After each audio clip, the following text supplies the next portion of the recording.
नमस्कार.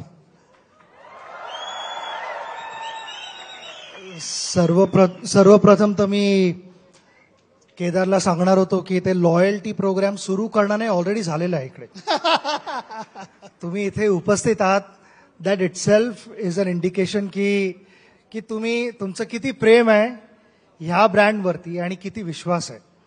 आणि आत्ताच मी त्यांच्या घरी होतो आणि फॅमिलीची जी एक स्ट्रेंथ असते, जे माझी फॅमिली पण आहे, माझ्या बहिणीचे मिस्टर इकडे आहेत, माझ्या बहिणीचं लग्न झालं आणि ती पुण्यात राहायला लागली, तर कुठे ना कुठेतरी मी म्हणेन की मी पण थोडासा पुणेकर आहे. माझं इनफॅक्ट तुम्हाला माहिती नसेल पण माझं मुंबईसाठी ज्युनियर लेवलला करिअर सुरू झालं ते पुण्यात सुरू झालं. मी आय थिंक पुण्यात आलो होतो 1985च्या आसपास. इथे 2 आठवडे काढले होते. आम्ही PYC डेक्कनवरती वगैरे मॅचेस खेळलो होतो. पाऊस पडला होता त्यामुळे मॅचेस कंप्लीट होऊ शकल्या नव्हत्या, पण पुण्याशी संबंध तेव्हापासून होता. तर आज सकाळबद्दल बोलायचं तर सगळ्या फॅमिली मेंबर्सनाही मी भेटलो. आय थिंक आपली फॅमिली आपली एक स्ट्रेंथ आहे. माझ्या लाईफमध्ये हे एक मी ब्लेसिंग म्हणतो की मी ह्या फॅमिलीत जन्माला आलो. चांगले क्षण हे अडचणीचे क्षण, त्यावेळेला तुम्हाला तुमची फॅमिलीच लागते. तुमची फॅमिली ऑलवेज तुमच्याबरोबर आहे विदाऊट एनी एक्सपेक्टेशन. आज मला ते ॲक्च्युअल बघायला मिळालं. आधी मला वाटलं की बाहेरचे काही गेस्ट बोलवलेत, पण त्याने मला सांगितलं, इंद्रनील पण मला सांगत होतं की नाही, आमचे फक्त फॅमिली मेंबर्सच आहेत.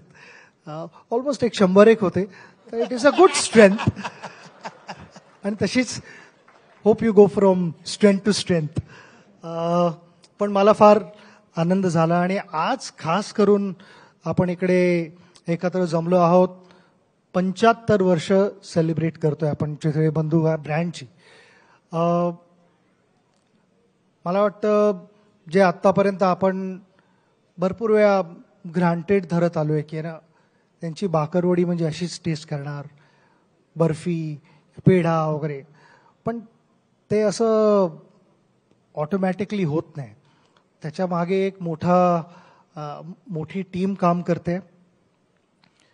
मला वाटतं की एक कमिटमेंट आहे, पॅशन आहे, ह्या सगळ्या गोष्टी एकत्र जुळून आल्यात. लीडरशिप आहे, सगळे एकत्र आलेत त्यामुळे. आणि मी म्हणेन की हे सगळे एकत्र आहेत, ही एक फॅमिली आहे मोठी. माझ्यासाठी पण ज्या वेळेला मी क्रिकेट खेळायला गेलो ग्राउंडवरती, माझ्याबरोबर एक मोठी टीम होती मागे. मी नुसतं रेप्रेझेंट करत होतो त्याला. ती टीम होती. तुम्ही म्हणेन की त्या टीमचा एक हिस्सा होतात, कारण मी इतक्या जणांना भेटू शकलो रिटायरमेंट नंतर. तर बऱ्याचशा लोकांबरोबर बसून असे चॅट करू शकलो. आणि माझा अनुभव पण तोच होता की एक होती घरी फॅमिली होती, दुसरी होती फॅमिली ड्रेसिंग रूममध्ये होती, आणि एक मोठी आपल्या भारताची फॅमिली. त्यांच्या सगळ्या सपोर्टमुळेच, स्ट्रेंथमुळे जे काय मी करू शकलो. आणि मला वाटतं जर काय तुम्ही चितळे बंधू कोणी कुठच्याही फॅमिलीबरोबर बोललात, मोठ्यांपासून ते लहानांपर्यंत, ते सगळे हेच म्हणतील की तुम्ही त्यांची एक स्ट्रेंथ आहात. सचिन, तुझ्या करिअरचा पाठलाग जणू काही मी केला. पत्रकार म्हणून तुझी असंख्य शतकं, तुझं यश अपयश हे मी मैदानावरती पत्रकार म्हणून अनुभवलेलं आहे. मला एक गोष्ट दरवेळेला लक्षात आली, ते म्हणजे कुठल्याही पद्धतीने सरावादरम्यान, तयारी दरम्यान तू शॉर्टकट्स कधी घेतले नाहीस. कारण तुझी जेवढी बॅटिंग मैदानावरती मी एन्जॉय केली, तेवढाच तुझा सराव मी तन्मयतेने बघायचो. आणि इथं मला परत कुठेतरी ही नाळ जुळलेली दिसते चितळ्यांबरोबर, की ते सुद्धा त्यांच्या व्यवसायाच्या बाबतीत शॉर्टकट्स घेत नाहीत. तर हे किती महत्वाचं आहे, शॉर्टकट्स न घेणं. मला लहानपणापासून फॅमिलीत बाबांनी तर सांगितलं होतं की मी फेल्युअर एक्सेप्ट करेन, शॉर्टकटने एक्सेप्ट करणार. It is okay to fail in life.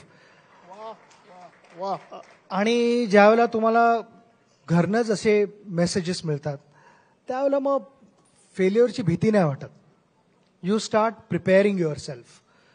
आणि ज्यावेळेला मला माझा मोठा भाऊ अजित आचरेकर सरांकडे घेऊन गेला, सुरुवातीला असाच आपले उन्हाळ्यातले काही दिवस शाळा नाही आहे तर प्रॅक्टिस करेल, जी काय मस्ती करेल ते ग्राउंडवरती करेल, नाहीतर ऑलवेज घरी कंप्लेंट यायची काही ना काहीतरी, आज याने ही काच तोडली किंवा झाडावरती चढला आणि सगळ्या कैऱ्या संपवल्या आणि ते सगळे कुठच्या गाडीच्या टायरची हवा काढली, हे सगळे मस्ती करत असायचोच मी नेहमी. तर ह्या कंप्लेंट यायच्याऐवजी ह्याला जाऊन दे एकदा ग्राउंडवरती, जे काय त्याची एनर्जी आहे, जेवढी मस्ती करायची तिकडे ग्राउंडवरती करून दे. कुठेतरी तो मस्ती करणारा मुलगा थोडा सिरियस व्हायला लागला, त्याला एक डिरेक्शन मिळाली लाईफमध्ये. आपण म्हणतो की चॅनलायझिंग युअर एनर्जी, तर तशी मी माझी एनर्जी चॅनलाइज करायला लागलो, थोडा फोकस करायला लागलो क्रिकेटवरती आणि ठरवलं की क्रिकेट खेळायचं मला सिरियसली. टी व्हीवरती बघितलं होतं 83 मध्ये आपण वर्ल्ड कप जिंकलो, त्यावेळेला कुठेतरी वाटलेलं की आपण पण एकदा असा वर्ल्ड कप उचलायला पाहिजे. पण त्यामागे किती मेहनत करायला लागते आणि काय काय करायला लागतं याची काही आयडिया नव्हती. 10 वर्षाचा होतो. त्यानंतर हळूहळू माझी एक जर्नी सुरू झाली. तो प्रवास होता ज्याच्यात मला अनेक गोष्टी शिकायला मिळाल्या. जो समर हॉलिडे जिथे नुसतं असंच आपण म्हणतो की थोडा टाइमपास करायला गेलो होतो, ते पर्पजफुल समर हॉलिडेज व्हायला लागले. नेक्स्ट इयर ज्यावेळेला मी शाळा बदलली त्यावेळेला मला आचरेकर सर सकाळी बोलवायचे. अबाउट एक 7:30च्या आसपास माझा सेशन सुरू व्हायचा. 5 नेटमध्ये मी बॅटिंग करायचो. मग सर म्हणायचे आता तू थोडा वेळ रेस्ट कर, तर मला अर्धा तास रेस्ट करायला मिळायचे तिकडे. मग एक मॅच खेळायचो. मॅच झाल्यानंतर सर परत म्हणायचे की तू अर्धा तास रेस्ट कर आणि आता परत तू 5 नेटमध्ये बॅटिंग करणार आहेस. परत 5 नेटमध्ये बॅटिंग करायचो आणि लास्टला ज्यावेळेला थकलेलो असायचो बॅटिंग करायचो त्यावेळेला सर स्टंपवरती 1 रुपयाचं नाणं ठेवायचे आणि ते कॉईन माझ्यासाठी गोल्ड मेडल असायचं. की काही केल्यास सर मला टार्गेट द्यायचे की पुढची 10 मिनिटं तू आऊट नाही व्हायचेस, तू कसाही सर्व्हाइव्ह हो. आणि त्यावेळेला मी एवढं सांगू शकतो की तुम्ही जेवढे बसलेले आहात ना ह्याच्याहून जास्त फील्डर्स असायचे. कारण जो कोण शिवाजी पार्कात असायचा त्याने जर काय कॅच पकडला तर मी आऊट होतो. मला आर्ग्युमेंट करायला काही स्कोप नव्हता. सरांने तो एक माझ्याबरोबर ते अंडरस्टँडिंग होतं सरांचं की कोणी कॅच पकडला की तू आऊट आहेस. तर मला बॉल खाली ठेवायला लागायचा. ते सगळं झाल्यानंतर सर म्हणायचे आता 2 राऊंड शिवाजी पार्कच्या मार. पहिल्यांदा मी ट्राय केलं थोडं पॅड्स काढून आणि बॅट वगैरे बाजूला ठेवून. सरांनी मला विचारलं की तू बॅटिंग अशी करणार आहेस का, विदाऊट पॅड्स करणार आहेस की विदाऊट बॅट जाऊन रन करणार आहेस. तुला जर काय बॅटिंग करायची असेल तर तुझ्या हातात बॅट असायला पाहिजे, पॅड्स असायला पाहिजेत पायात आणि फुल क्रिकेट गिअरमध्ये तू धावायला पाहिजेस तिकडे. तर तो तिकडे लहानपणापासून आपण म्हणतो ना की मेंटल टफनेस तिकडे मेंटल टफनेसचा बर्थ झाला मी म्हणेन. आणि ज्या वेळेला तुम्ही मेंटली टफ असता त्यावेळेला बऱ्याच वेळेला बॉडीच्या काही वेळेला इनकेपेबिलिटीज असतात, पण मेंटली जर काय तुम्ही बॅटल हरला नाहीत तर बॉडी ऑल्सो स्टार्ट्स कोऑपरेटिंग. आणि ते ट्रेनिंग त्यावेळेला मिळालं. तर मी म्हणेन की ते शॉर्टकट न घेणं हे आचरेकर सरांनी शिकवलं. वा वा. सचिन, कुठलंही क्षेत्र असू देत, मला वाटतं to adapt, to innovate, to evolve या गोष्टी करायला लागतात. मग तो गायक असू देत, तो नोकरी करणारा असू देत, तो व्यवसाय करणारा असू देत किंवा खेळाडू असू देत किंवा बिझनेस असू देत, हे सुद्धा करत राहणं हे गरजेचं आहे हे आम्हाला वाटतं. तसं खेळाडूला सुद्धा वाटतं का? सर्वप्रथम मला वाटतं इव्हॉल्व्ह व्हायच्या आधी काही स्टेप्स असतात ज्या मला वाटतात की फार इम्पॉर्टंट आहेत. पहिल्यांदा तर ॲक्सेप्टेबिलिटी असते, त्यानंतर अडॅप्टेबिलिटी येते. पण पहिल्यांदा जर काय तुम्ही ॲक्सेप्टच नाही केलं तर you will never be able to adapt. आणि आपण म्हणतो की इव्हॉल्व्ह होतोय तर ते एव्होल्युशन होत नाही की तुम्ही तिथेच राहता. आपण म्हणतो की स्टॅग्नेटेड आहे, काही होत नाही ह्याच्या पुढे. तर त्याच्यासाठी मला वाटतं ॲक्सेप्टन्स इज इम्पॉर्टंट. आणि जर काय कुठच्याही प्रोफेशनमध्ये आपल्याला जर काय प्रगती करायची असेल तर त्या प्रगती त्या एका जर्नीमध्ये एक्सेप्टन्स बिकम्स अ फाउंडेशन.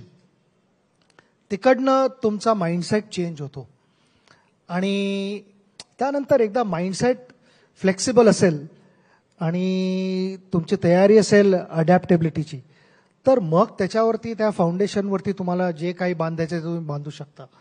पण आणि ते माझ्या आयुष्यात पण ऑब्व्हियसली झालं.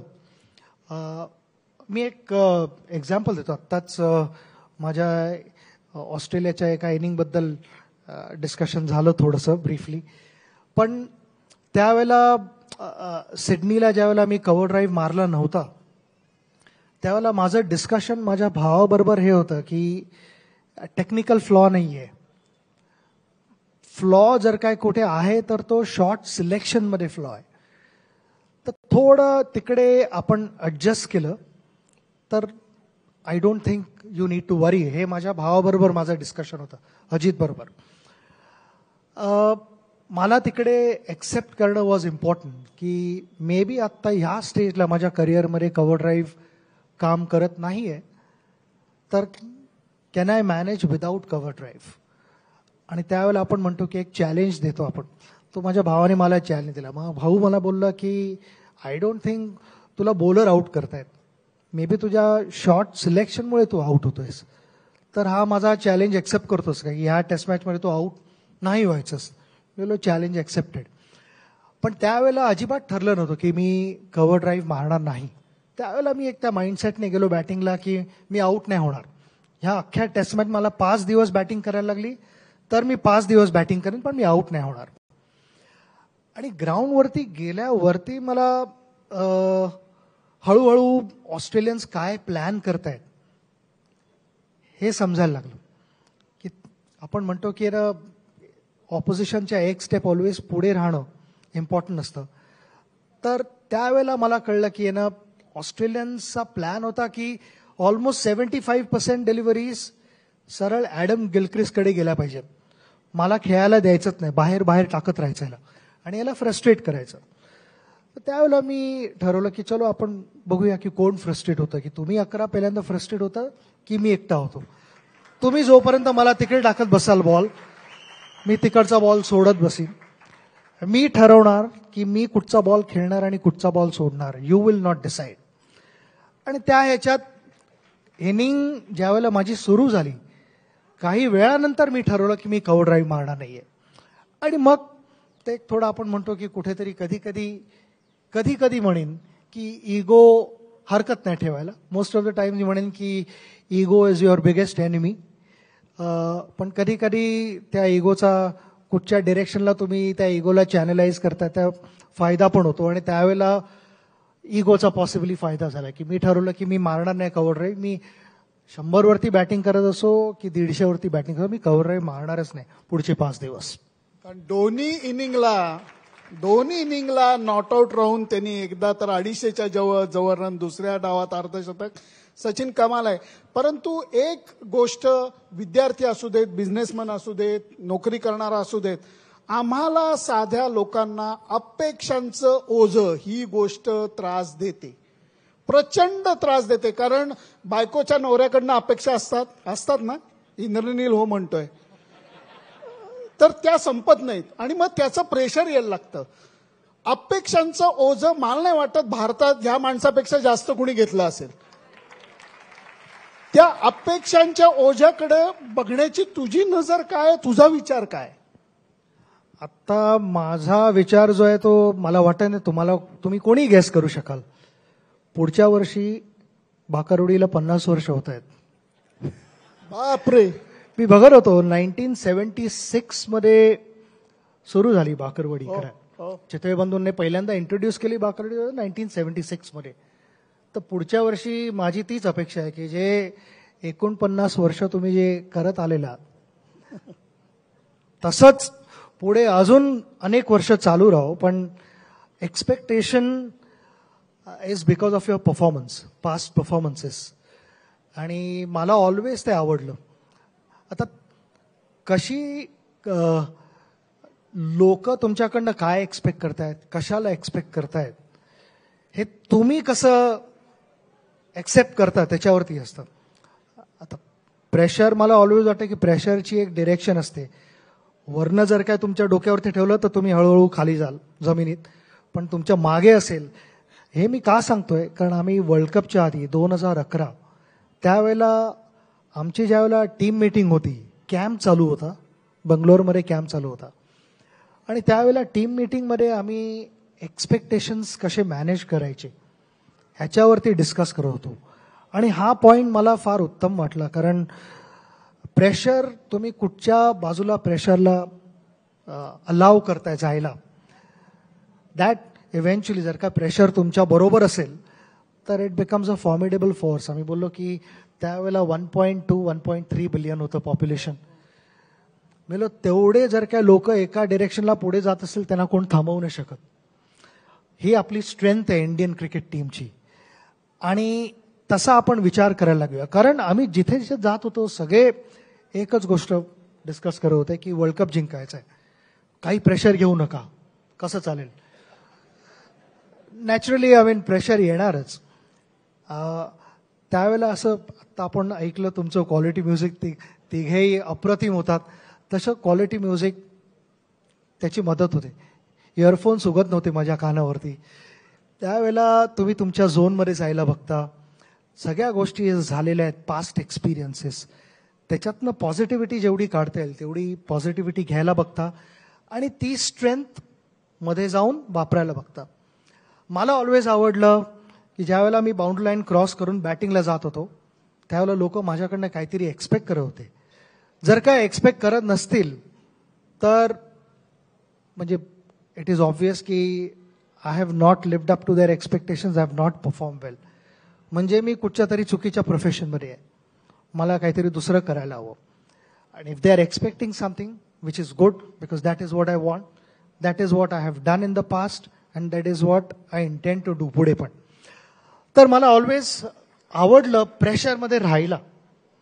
ज्या वेळेला प्रेशर फ्री होतो त्यावेळेला मला वाटलं की आम्ही ऑलवेज ड्रेसिंग रूममध्ये म्हणायचो की रेड फ्लॅग आहे राऊंड अ कॉर्नर. ते म्हणजे इट इज कुठेतरी रूम फॉर कॉम्प्लिसन्सी. कॉम्प्लिसन्सी न येऊन देणं इज इम्पॉर्टंट. त्यासाठी नेहमी थोडंसं प्रेशर असणं गरजेचं असतं. काय छान मुद्दा आहे बघा.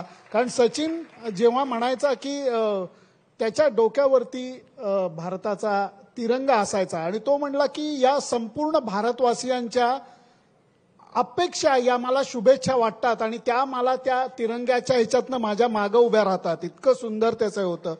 सचिन, जमाना बदलतोय, टेक्नॉलॉजी बदलतीये. क्रिकेटमध्ये सुद्धा खूप टेक्नॉलॉजी आली. आता काहीच्या काही टेक्नॉलॉजी आलेली आहे. व्यवसायामध्ये चितळ्यांच्या टेक्नॉलॉजी आहे. टेक्नॉलॉजीच्या बाबतीत काही जण म्हणतात छे छे मला करायचं नाही. आम्ही पत्रकार सुरुवातीला काही जण म्हणायचो छे मी हातानेच लिहिणार, मी लॅपटॉप वगैरे वापरणार नाही असं म्हणायचंय. क्रिकेटर सुद्धा सुरुवातीच्या काळात जेव्हा टेक्नॉलॉजी येत होती त्याच्याकडे कसं बघायचंय, कारण किती ऍक्सेप्ट करणं सोपं होतं. ऍक्सेप्ट करतो की मी त्यातला एक होतो. काय सांगतोय? हो, कारण असं होतं की लॅपटॉप आम्हाला क्रिकेट खेळायला काय शिकवणार असं सरांनी कधी काही वापरलं नाही. कारण नाही, कधीच नव्हतं. आणि हे म्हणजे मला वाटतं 2002च्या आसपास लॅपटॉप ड्रेसिंग रूममध्ये यायला लागले, कॅमेराज लागायला लागले थोडे. आणि प्रॅक्टिस सेशन्स तर व्हायचे. आम्ही बघायचो, पण टीम मीटिंग्स पण आमच्या पर्पजफुल व्हायला लागल्या. आधी टीम मीटिंग्स बऱ्याच वेळेला अशा थोड्या इमॅजिनेशनवरती असायच्या. अरे तो बॉलर असा टाकतो, असा म्हणजे कसा, ते कोणालाच माहिती नव्हतं, कोणी बघू शकत नव्हतं, स्क्रीन वगैरे नव्हते. आता ड्रेसिंग रूममध्ये म्हणजे तुम्हाला जर काय ब्रेट लीने 2000 42व्या ओव्हरला चौथा बॉल कसा टाकला तर विदिन सेकंड्स तुम्हाला तो बॉल दिसू शकतो. तेवढं फुटेज आहे आता आमच्या ड्रेसिंग रूममध्ये. तर ते सगळं तुम्ही स्टडी करून यू गेट बेटर. त्याचा फायदा झाला, कारण तोपर्यंत अंदाज नव्हता की टेक्नॉलॉजी किती कॉन्ट्रीब्यूट करू शकते. पण त्यासाठी आम्हाला टेक्नॉलॉजीला ड्रेसिंग रूममध्ये वेलकम करायला लागला. आधी दरवाजे उघडायला लागले आणि ओपन हार्टेडली इंटरॅक्ट करायला लागलं.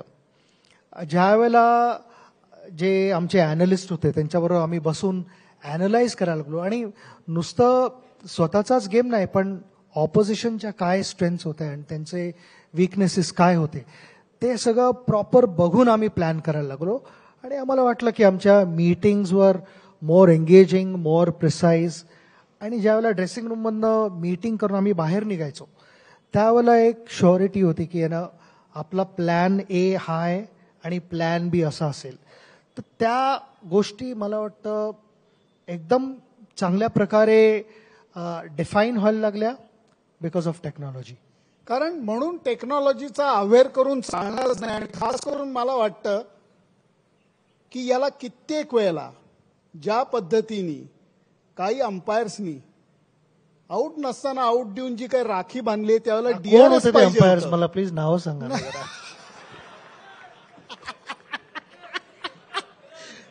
सांगतात लोक त्यावेळेला डीआरएस पाहिजे होतं असं मला अगदी मनापासून वाटलं. सचिन एक महत्वाचा मुद्दा असा येतो की व्यवसाय असू देत, विद्यार्थी असू देत किंवा सचिन तेंडुलकर असू देत ज्यांनी 100 आंतरराष्ट्रीय शतकं केली आहेत, वय वाढतं, अनुभव वाढतो, कर्तृत्व वाढतं, तरीही जीवनामध्ये कुणीतरी कान पकडणारं पाहिजे असं मला वाटतं.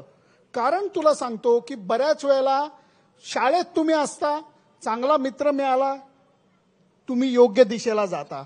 व्यवसाय करता किंवा नोकरी करता तुम्हाला चांगला मेंटर मिळाला, जो चांगल्याला चांगलं, वाईटाला वाईट तुम्हाला योग्य दिशा देतो, तुम्ही पुढे जाता.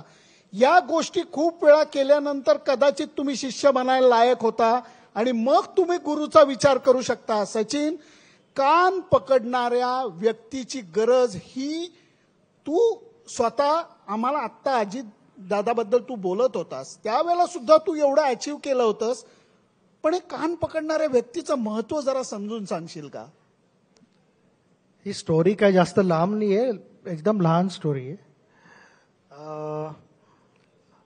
अजित बद्दलच बोलतोय तर मला आठवतं आम्ही ऑस्ट्रेलिया अगेन्स्ट मॅच खेळत होतो, परत बेंगलोरमध्येच मॅच खेळत होतो. वन डे मॅच होती आणि मला पाहिजे तशी बॅटिंग होत होती. सुरुवातीला शॉट्स लागले होते आणि मी आय थिंक 35-36 वरती बॅटिंग करत होतो. व्हीव्हीएस लक्ष्मण माझा नॉन स्ट्रायकर होता. व्हीव्हीएस लक्ष्मण बॉल थर्ड मॅनला खेळला आणि मायकल बेवनने डाईव्ह मारून बॉल अडवला. डाईव्ह मारून बॉल, मायकल बेवनकडे स्ट्रॉंग थ्रो नव्हता एवढा, पण तो ग्राउंड चांगलं कव्हर करायचा. पण त्याने डाईव्ह मारून बॉल अडवलेला बाउंड लाईनवरती. मला वाटलं एकदम आरामात 2 रन्स आहेत आणि स्टेडियम एवढा आवाज एवढा होता की एक दुसऱ्याचा कॉल ऐकायला येत नव्हता नीट. तर मी लक्ष्मणकडे बघितलं पण नाही, कारण मला वाटलं एकदम easy second run. For some reason लक्ष्मणने ती रन रिफ्यूज केली होती. मी अर्ध्या विकेटवरती रनआउट होऊन परत ड्रेसिंग रूममध्ये. पण रनआउट झालो त्यावेळेला माझी रिॲक्शन एवढी खराब होती की मी चिडलो होतो की एवढी बॅटिंग चांगली होते आणि टीमचा स्कोअर आपण मोठा करू शकलो असतो चांगली पार्टनरशिप करून. तर ती डिसअपॉइंटमेंट मी ग्राउंडवरती दाखवली होती आणि मी आत आलो. त्यानंतर आम्ही ती मॅच झाल्यानंतर मी घरी गेलो होतो. तर जे कान पकडणं म्हणतात तर ते भावाने मला बसवलं हॉलमध्ये. घरी गेल्या गेल्या म्हटलं ही कसली रिॲक्शन. म्हटलं तू आऊट होऊन आलेला आहेस, त्याची ड्युटी अजूनही बाकी आहे. तो बॅटिंग करत होता, तो आऊट नव्हता झाला, पण डू यू थिंक की तुझ्या रिॲक्शनने त्याला काही फायदा झाला असता? त्याला अजिबात काही फायदा झाला नव्हता. इनफॅक्ट तू त्याला अपसेट करून परत आलास. तर हे next time I don't expect from you. तर मी लक्ष्मणला पण सांगितलं. मी लक्ष्मणला आम्ही लक्ष्मणचा निकनेम लच्ची आहे, सगळे त्याला लच्ची म्हणतात. लच्ची, तेरे वजह से मेरे को डांट मिला है घर में, तो अगली बार तू बराबर कॉल देना जरा. ते नंतर सांगितले ना की अजितला की मी जाऊन त्याला लक्ष्मणला बोललो म्हणून. पण कोणतरी पाहिजे घरी who can always correct you. Whether तो मोठा भाऊ असेल, बायको असेल, बहीण असेल, आई बाबा, काका काकू, आमची फॅमिली मोठी आहे. कोणी सांगितलं तर ते आय थिंक इम्पॉर्टंट नसतं. आणि तो एक्सपिरियन्स, जो त्यांचा अनुभव आहे, आणि अबाव ऑल 0 एक्सपेक्टेशन्स ना, काही नाही. एकच एक्सपेक्टेशन की जे काही सांगतोय त्याचा एक चांगला रिझल्ट लागायला पाहिजे, ते एक्सपेक्टेशन असतं. तर ते समजून घेणं इम्पॉर्टंट असतं आणि एक्सेप्ट करणं इम्पॉर्टंट असतं. सचिन, खूप महत्वाचा मुद्दा. आत्ताचा जमाना असा आहे की स्टार्टअप्स आहेत, हे आहे, ते आहे. लोक सतत व्हॅल्युएशनची गोष्ट करत असतात. मला या शब्दामध्ये थोडीशी अशी फोड करावीशी वाटते. व्हॅल्यू आणि व्हॅल्युएशन, परत तू कसं बघतोस मला याच्याकडे? सिम्पल, मला वाटतं right values bring valuation. Values think important होत्या, कारण मी बघत होतो माझ्या वडिलांना, मी लहान होतो एकदम, आणि अनेकदा डोक्यात विचारायचा की ना बाबांना काय गरज आहे ह्या गोष्टी करण्याची. मी लहान होतो त्यामुळे काही तेवढं एक्सपोजरच नव्हतं, तेवढी समज नव्हती. पोस्टमन आला, ते दिवस ईमेलचे नव्हते, ते दिवस पोस्टमनचे असायचे. पोस्टमन, आम्ही साहित्य सहवासमध्ये राहायचो उशक्काल बिल्डिंगमध्ये, 4थ्या मजल्यावरती, लिफ्ट नव्हती. उन्हाळ्यात ज्या वेळेला पोस्टमन वरती यायचा किंवा वॉचमन वरती यायचा काही सांगायला, कधी कधी पोस्टमन तर ऑब्व्हियसली पत्र डिलिव्हर करायला यायचे, त्यांना ऑलवेज बाबा दरवाजा उघडून हॉलमध्ये बसवायचे, फॅन चालू करायचे आणि पाणी द्यायचे. माझा असा विचार असा की काय गरज आहे आत बोलवण्याची आणि हे सगळं.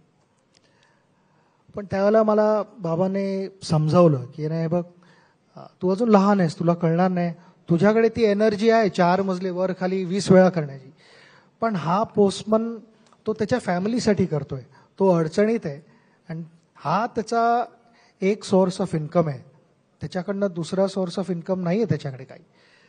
त्याला उन्हाळ्यात ही मेहनत करायला लागते, आपली पत्र तो आणून डिलिव्हर करतोय. असे अनेक घरात तो जाऊन पत्र डिलिव्हर करत असणार. नुसतं त्याला बसवून पाणी दिलं आपण किंवा चहा विचारला तर त्यात काही चुकीचं नाहीये. आणि ह्या व्हॅल्यूज मी लहानपणी शिकलो. बऱ्याच वेळेला आई बाबांनी असं बाजूला बसवून समजावले नाहीत, सांगितले नाहीत, पण मी जे बघत होतो, आपण लहानपणी स्पंज सारखे असतो, सगळ्या गोष्टी ऍब्सॉर्ब करत असतो, सगळी इन्फॉर्मेशन ऍब्सॉर्ब करतो, आणि ते आई बाबांकडनं ऍब्सॉर्ब केलं गेलं, कारण माझ्यासमोर एवढी उत्कृष्ट एक्झाम्पल्स होती. त्यामुळे व्हॅल्यूजकडे लक्ष दिलं, व्हॅल्युएशन आपोआप होणार आहे, गरजच नाही त्याच्याकडे हे करायची. Correct correct. सचिन, आजच्या या कार्यक्रमाबद्दल, इतके कार्यक्रम तू अटेंड करतोयस किंवा केलेले आहेस, काय म्हणशील आजच्या कार्यक्रमाबद्दल? कारण आम्ही थीम निवडली होती कृतज्ञता. कारण चितळ्यांनी असू देत, कलाकारांनी असू देत, आपापल्या गुरुचं स्मरण केलं, कृतज्ञता व्यक्त केली. तू कोणाच्या कृतज्ञ आहेस? तू कोणाच्या बाबतीत ते ग्रॅटिफिकेशन व्यक्त करू इच्छिस? माझी फॅमिली, ऑब्व्हियसली फॅमिली, कारण नुसतं क्रिकेटच नाही माझ्या आयुष्यात, बऱ्याचशा गोष्टी बाकीच्या घडल्या ज्या क्रिकेट सुरू व्हायच्या आधी, क्रिकेट झाल्यानंतर. तर family is extremely important to me. क्रिकेटमध्ये अजित जर काय मला घेऊन गेला नसता आचरेकर सरांकडे, तर मला वाटत नाही मी इथे बसून तुमच्यासमोर असा बोलत असतो. माझ्याबरोबर सगळे प्लेयर्स होते, ते जर काय माझ्या रन्स धावले नसते तर इतक्या रन्स झाल्याच नसत्या. एवढे कोचेस ज्यांचा गायडन्स होता, तुमचा सपोर्ट, ह्या सगळ्या गोष्टी होत्याच. I mean without that impossible. मी काल फंक्शनमध्ये पण तेच बोलले की मी एका फॉर्म्युला 1 गाडीसारखा होतो, की माझ्या भोवती भरपूर मोठी टीम होती एक, जी तेवढीच मेहनत करत होती. मग ते फॅमिली मेंबर्स होते, डॉक्टर्स, फिजिओज, मॅस्युअर्स, ग्राउंड्समन. मला ज्या वेळेला प्रॅक्टिस करायची असायची त्यावेळेला ते मला करेक्ट पिचेस द्यायचे. माझे मित्र, जे ना मी केव्हाही सांगायचो की चला आपण प्रॅक्टिस चालू, तर ते नेहमी तयार असायचे. तिथे एक बसलेला आहे जगदीश, मला वाटतं तो समोर येणार नाही, नेहमी मागेच असतो, ती त्याची कॉन्ट्रीब्युशन आहे. असे मित्र प्रॅक्टिसला ज्यावेळेला तुम्हाला पावसाळ्यात बदा पाऊस पडत असताना सुद्धा ते आचरेकर सरांनी शिकवलं की passion has no boundary line. की आम्ही जरी पाऊस पडत असेल तरी आम्ही क्रिकेट खेळायचो, चिखलात खेळायचो. इनफॅक्ट त्याच्यात मला तर आठवतंय की आम्ही एक सिरीज ऑस्ट्रेलिया अगेन्स्ट खेळणार होतो आणि पाऊस पडत होता मुंबईत. प्रॅक्टिस त्यावेळेला इंडोर नेट्स वगैरे काही फॅसिलिटी नव्हती. 2 ऑप्शन होते माझ्यासमोर, घरी बसून कंप्लेंट करणं किंवा जाऊन चिखलात रबर बॉलने प्रॅक्टिस करणं, विच टीचेस यू समथिंग. आम्ही चिखलात जाऊन प्रॅक्टिस करत होतो, त्याच्यात काही चुकीचं नाही आहे आणि आय एन्जॉय. तर ह्या सगळ्या गोष्टी जर का एकत्र आल्या तर मी म्हणू शकतो की एक मोठा टीमवर्क होता. जसा चितळे बंधूंचा एक परत सांगू इच्छितो की ज्या वेळेला तुमचं बाकरवडीचं एक तर लास्ट टाइम तुम्ही मला 5 किलोचं पाठवलेलं. मला माहिती आहे माझी ॲपिटाईट आहे चांगली, पण तेवढी नाही. मी नॉर्मली ज्यावेळेला ते पॅकेट उघडतो त्यावेळेला सिंगल्समध्ये खेळत नाही, बाउंड्रीज आणि सिक्सेस मारतो थोड्या. पण तुमचंही टीमवर्क तसंच आहे आणि असंच राहो ही आमची इच्छा आहे, कारण फार आनंद मिळतो सगळ्यांना. खूप दिवसांनी हा योग जमून आला आणि आपण सगळेजण त्याला उपस्थित राहिला. माझ्या फोनमध्ये 7,03,795 मेसेज आहेत सचिनला भेटायचे. विनोद करतोय, सचिनला कोणाकोणाला भेटायचंय त्यांनी हात खाली करा बघ, म्हणजे सगळ्यांना तुला भेटायचंय. अनफॉर्च्युनेटली हे शक्य नाहीये. माझी इच्छा खूप आहे, सगळ्यांना भेटायचंय, सगळ्यांना सही घ्यायची आहे, सगळ्यांना काहीतरी द्यायचंय, घ्यायचंय पेक्षाही द्यायचंय, ते करणं शक्य नाहीये. मी सगळ्यांना एक नम्र विनंती करतो, सचिनला आपण काय देऊ शकतो असा विचार केला तर खरोखर देवानी त्याला सगळं दिलंय. क्रिकेट देव त्याच्यावरती प्रसन्न आहे, देवानी त्याला सगळं दिलेलं आहे. आपण एक गोष्ट नक्की देऊ शकतो, म्हणजे सगळ्यांनी हात वर करून त्याच्या निरोगी दीर्घायुष्यासाठी आपण शुभेच्छा देऊ शकतो. मी सगळ्यांना विनंती करतो, सगळ्यांनी हात वर करा आणि सचिनला फक्त निरोगी दीर्घायुष्यासाठी शुभेच्छा द्या. मनापासून धन्यवाद सचिन, मनापासून तू बोललास, थँक्यू.